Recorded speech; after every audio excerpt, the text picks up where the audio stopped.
what's up mga kabuha Entremes at dito na tayo sa dam dito sa Sugod, Barangay Chay, Busuanga, Palawan. And kanina nag-travel kami mga 10 to 15 minutes kapag ka nakamotor, pero kapag naglalakad lang ay 15 to 30 minutes bago tayo makarating dito sa dam, dito sa Sugod. And of course, nandito na tayo, naglalakad ako. Medyo malumot, madulas ang daanan kasi nga tag-ulan ngayon at malakas pa yung tubig. Kung makikita natin, punong-puno ng tubig at talagang maraming supply ng tubig ang ating mga taniman dito sa Barangay Chay, Busuanga, Palawan. And ayun, sa ngayon ay kakain muna kami kasi ang oras natin ay alas 10 na at mag-aagahan muna kami, tapos after nun, enjoy na natin yung paliligo dito sa ilog. Let's go! Kain muna tayo mga kabuha Entremes! Woo!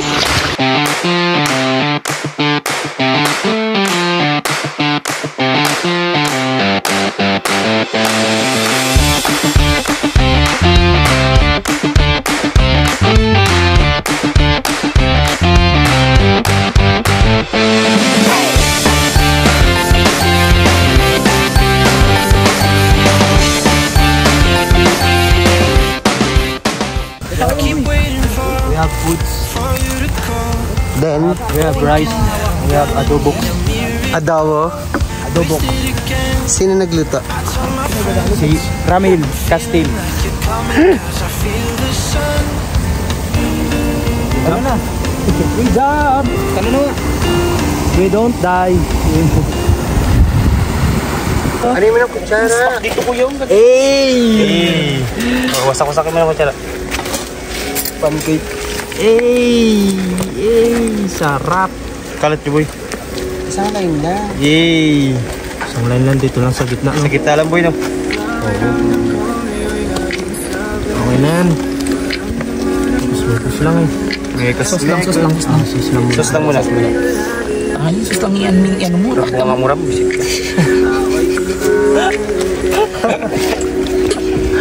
Happy birthday, Kuya Rami. Ilagay mo na sa gilid kuya. Sa gilid lang.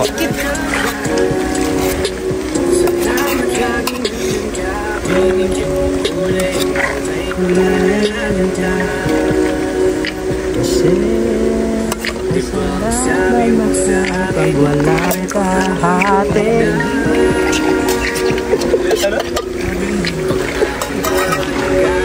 For the special touch you give, I'm needing it more than I ever did. I don't wanna be a sacrifice in love. Before you I will. Sa ganitong mga gala at adventure, di maiiwasan na magutom, kaya dapat may baon tayong pagkain. Mas sumasarap ang salo-salo kapag kasama mo ang mga tunay mong kaibigan. Di maiiwasan ang asaran at kulitan, kaya naman ituloy natin ang kulitan at tawanan. Through swimming naman mga kabuha Entremes, let's experience the cold water and feel the nature.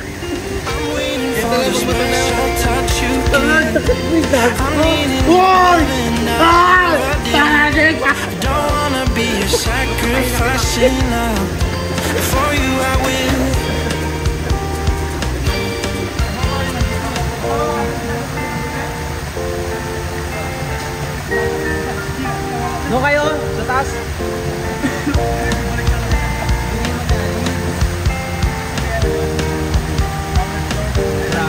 You should be here with me. No wasting time, yeah, you've been on my mind. Don't overthink it, you were there from the start. When my heart became yours, don't say we're over. You should be here with me.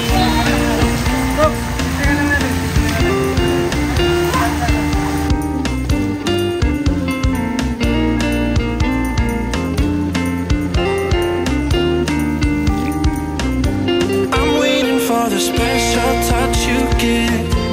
I'm needing it more than I ever did. I don't wanna be a sacrifice in love. Before you I will. I keep waiting for you to call. I'm thinking that I'm gonna need a miracle. Wasted again. I tell my friends I'm feeling like you're coming, cause I feel the sun. Padulas na. Dito sa Che, napakasimple lang ng pamumuhay ng mga tao. Kalimitan, makikita mo na kaagad sa pagmamasid-masid natin sa daan. At minsan, nakakasalubong pa natin. Pangunahin dito ang pagsasaka.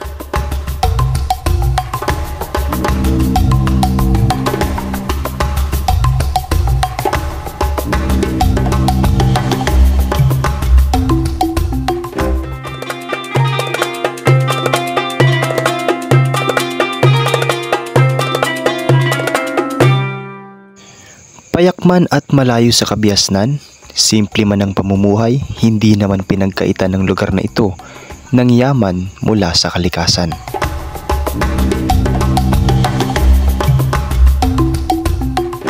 Ikalawa ay pangingisda.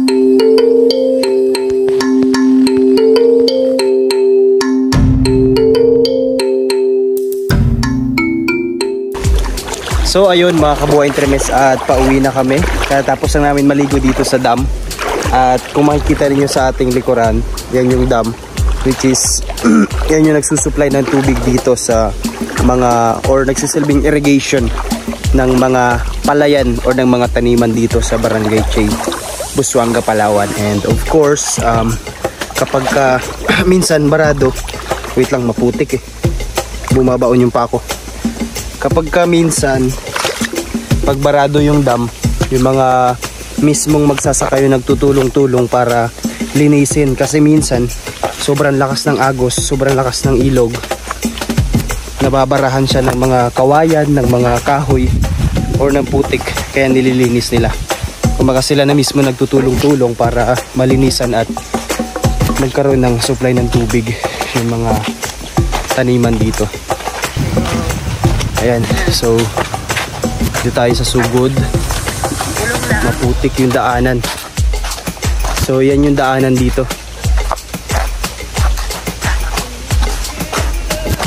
Pero good news dito kasi unti-unti na siyang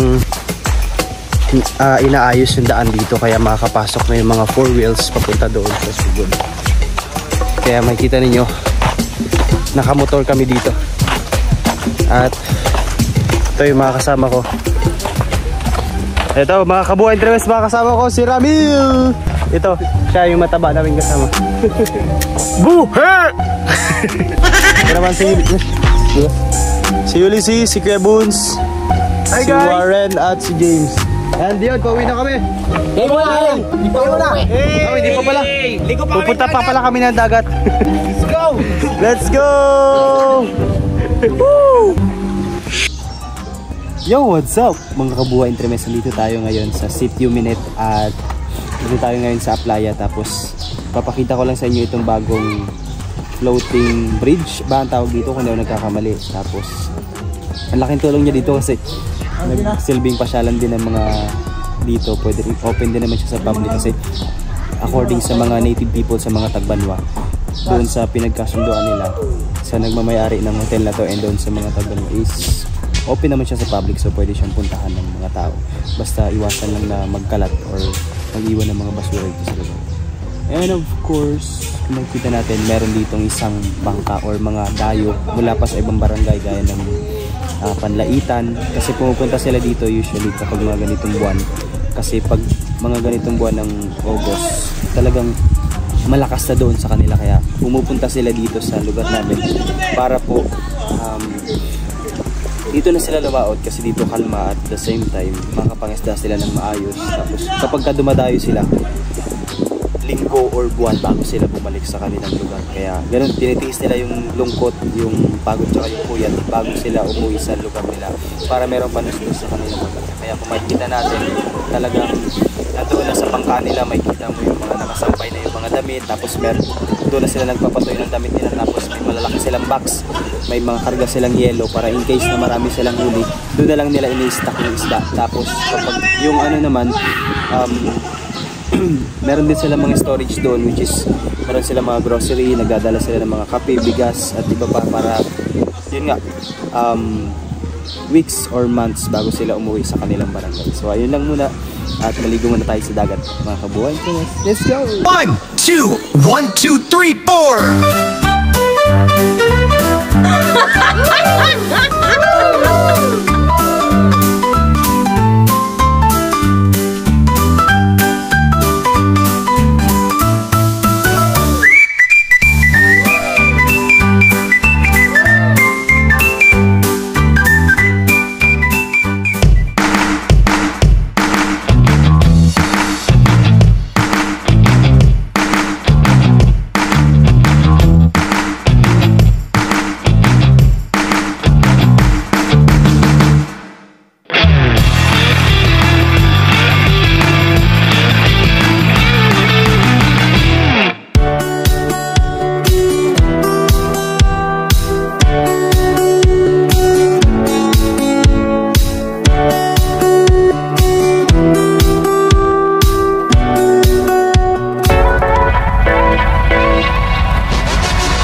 Ayun o, grabe.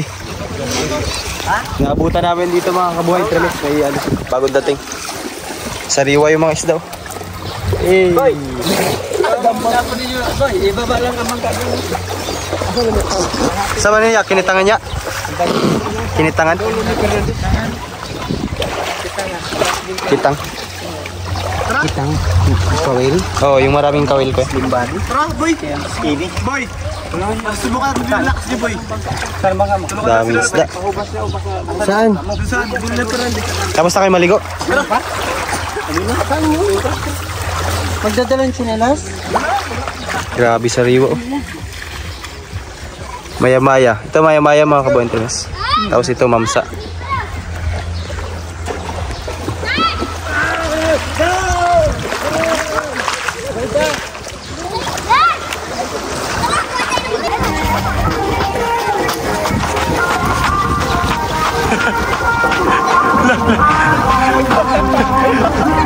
So ayun mga kabuhay tremes, dito talaga sa probinsya, kahit sa bangka, tulong-tulong tayo pag nagbaba.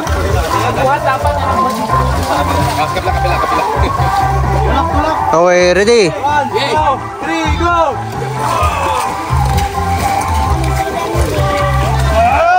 Amazing guys, amazing!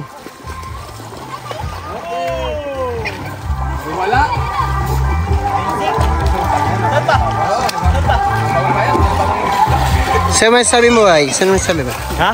Masasabi mo? Ito naman yung bubuhatin natin. So ito pala talaga ang totoo namin bubuhatin. Yan. Talaga dito ating buhatin.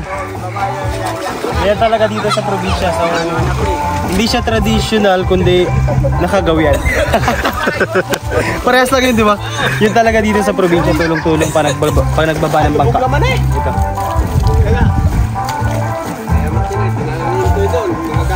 Ito. Dam, doon ka sa taas, magsakay. Okay. Kabila, wala na tao. Dito ka lang.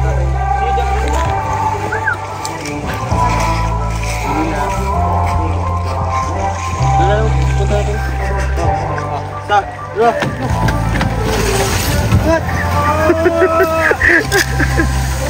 Ibu ka nila. Lala. Sipa.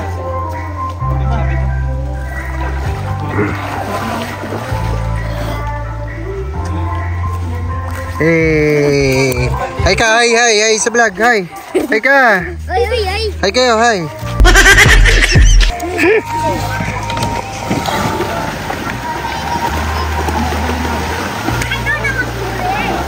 Yes! Woo! You made it, guys! Boy, sakay kayo, boy! Oh, tikan-tikan lang, boy! Tikan lang. Ano, boy? So, ayun mga kaboy tremes. Palipat na kami doon sa kabila kasi malayo dito kaya lilipat ni Lolo Felix yung bangka niya doon. Tapos ito nga pala yung cementerio ng Che. Yan. So, alis na tayo. Alis na tayo. Punta na tayo doon. Let's ride! Eh, Kapitan! Uy ka!